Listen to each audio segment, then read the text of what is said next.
Hi friends, it's good to see you today. Are you ready for Bible time? I am, so let's get ready for Bible time. Last week, we learned all about all the ways that you can talk to God. Did you make your prayer cube? Did you get to play the prayer cube game?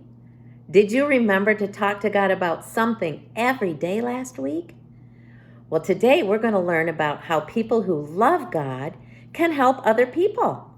God tells us in his true Bible in Galatians 5:13, help one another in love. Now, if you haven't listened to our Bible lesson yet today, I want you to stop, push pause, and scroll down the page and click on the preschool lesson, listen to our Bible story, and then come back. I'll see you in a minute. You're back. Hi again. Did you see about how all the people in Antioch showed their love for God? They heard that the people in Judea were hungry and they had no money to buy food. So what did they do? You're right. They shared their money with the people in Judea.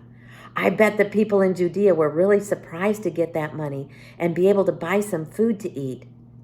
Do you like to get surprises from somebody else? I do. I have a story today about a boy named Ronnie. He loved God so much that he wanted to give God a surprise. He wanted to give God a present. But how could he give God a present? How would he get the present to God? You listen and you'll see how Ronnie gave a present to God. This story is called Ronnie Wilson's Gift by Francis Chan.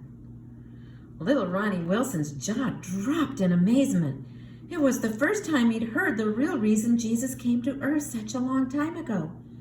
Jesus came to earth because he loves us, and he wanted to pay the price for our sin so that someday we could live with him in heaven forever. He did that for us? That's amazing! Then an exciting idea popped into Ronnie's mind. Jesus gave me such an awesome gift, so I want to give him a present too. When Ronnie got home, he tried to think of the perfect present for Jesus. His teddy bear? No, that was old and falling apart. His piggy bank? No, that only had $6.47 in it. Then Ronnie saw his baseball glove on the bookshelf. It was signed by his Uncle Jack, a player in the big leagues. Ronnie loved his glove more than anything else he owned. He thought to himself, Jesus gave me the greatest gift of all, so I want to give him the greatest gift I can. So Ronnie grabbed his glove and raced on his bike to the post office. How much will it cost to mail this to heaven?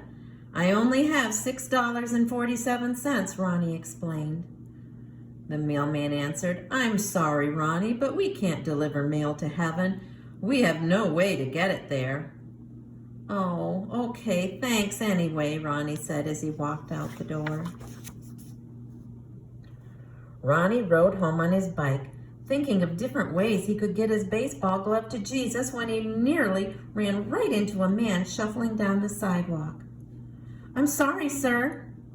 That's okay, son. The man smiled just a little bit, and Ronnie heard the man's tummy grumble. Have you had lunch yet? Ronnie asked the man. The man shook his head no, and Ronnie thought maybe he didn't have enough money to buy lunch. So Ronnie shook his piggy bank and some coins fell out. Ronnie gave the money to the man who used it to buy a hot dog with all the works. Later, Ronnie went out to his backyard to jump on his trampoline. He jumped as high as he could. In fact, he jumped so high that his next-door neighbor, Jessie, saw him. What are you doing? Jessie asked.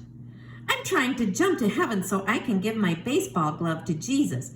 Do you want to jump with me? Ronnie asked. Jessie said yes. Jessie and Ronnie didn't jump high enough to make it to heaven, but they sure had a good time trying. At the carnival the next day, Ronnie bought a giant balloon with the rest of his money. Then he tied his baseball glove to the balloon and wrote a note to Jesus. Jesus, just as he was about to let his balloon fly up to heaven, he heard a little girl crying, "Mommy, my balloon!" Ronnie didn't like that the little girl was sad, so he gave his balloon to her. But now he had no way to get his gift to Jesus. Ronnie prayed, "Jesus, I am so sorry I couldn't get your present to you. I tried my hardest. Thank you anyway." That night, Ronnie had a strange dream. He was in heaven, and Jesus said to him, "Thanks for the present, Ronnie." "What present?" said Ronnie. "Well, thanks for the balloon when I was sad. Thanks for jumping on the trampoline with me when I was lonely. And thanks for the hot dog when I was hungry." "What do you mean?" Ronnie asked. Jesus answered, "Don't you remember what I wrote in the Bible? Whatever you do for these brothers of mine, you do for me. Billy is the man you saw near the post office. He lost everything in a fire except for his faith. He had just prayed for food, and I used you to answer his prayer. Your neighbor Jesse loves me, but he's lonely. I used you to be a friend to Jesse. And the little girl who lost her balloon, her name is Rachel. Her dad works hard, but he doesn't have a lot of money. So I loved it when you gave her your balloon. They're all my children, and when you give a gift to my children in need, it's the same as giving a gift to me. So thanks, Ronnie." Just then, Ronnie woke up. It was the happiest dream he'd ever had, and he wore a huge smile across his face. Now he knew exactly what he was going to do. Later that day, Ronnie went to the park to play with his friend Kevin. Kevin had always wanted to play on a baseball team, but he didn't have a glove. So that afternoon, Ronnie gave him a surprise present, his favorite glove. Keith had never been so excited. As Ronnie knelt by his bed that night, he looked up to heaven and he whispered, "Jesus, I hope you enjoy the baseball glove." God's Bible says in Matthew 25:40, "Truly I say to you, as you did it to one of the least of these of my brothers, you did it to me." Did you like that story? I did. How did Ronnie end up being able to give a present to God? Do you remember? Could he mail a present to God at the post office? No. Could he send it up to heaven tied onto a balloon? No, that wouldn't work either. How did Ronnie end up giving a present to God? You're right. If you said that when Ronnie helped all the other people, it was the same as giving a present to God, you are just right. God's Bible tells us in Galatians 5:13, help one another in love. And that's our Bible verse this week, so we're going to practice it. Here's some motions.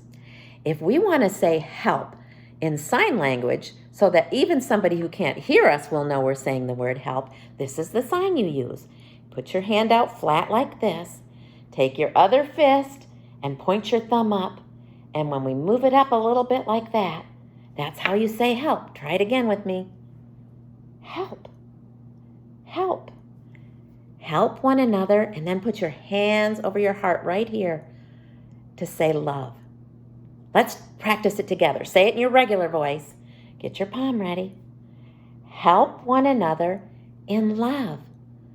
Let's say it in our whisper voices. Help one another in love. Can you say that when you're standing on your tiptoes? Alrighty, let's try it. Help one another in love. And now let's say it in our super, super loud voice so even your mom and dad and your neighbors can hear you. Ready? Help one another in love. Galatians 5:13. Super job. I know that you like to help others in love too. Would you like to give God a present this week? Would you like to help somebody else in love? How can you do that? I bet you've got some good ideas of how you can help other people. because you love God. And here's some ideas too. If you can't think of something, I know some boys and girls who did their very best job making some pictures and sent them to hospital workers or people who were sad or sick. And when those hospital workers got them, they taped them up on the walls, and every time they saw them, they knew that there was somebody who loved God and who loved them, and it made them feel happy. You could make a picture for somebody that you know to help them feel happy. Maybe you could help mom and dad make some cookies or a muffin or maybe a meal and take it as a treat to one of your neighbors who's very, very busy and doesn't have time to cook. Or maybe they're sick and can't cook. That would be a fun thing to do. Pretty soon our church is going to do a project where we help people with school supplies. Did you know that there's some boys and girls who don't even have enough money to buy pencils and glue and backpacks and things like that? We're going to help them. And maybe you could pick out something to buy to help those children who don't have enough money to buy school supplies. Just like the people of Antioch helped the people in Judea with some money to buy some food to eat. There's lots of ideas on our website. You could have mom and dad look on Calvary Love's website, and there's all kinds of ways that moms and dads and boys and girls, brothers and sisters and grandmas and grandpas can show people that God loves us and we love them. Help one another in love. Say it with me one more time. Help one another in love. I hope you have a good time this week. And did you know that when you help one another in love, you are giving a present to God, and that will make him very happy. Have a good time this week helping other people. And remember, I love you. I'll see you again next week.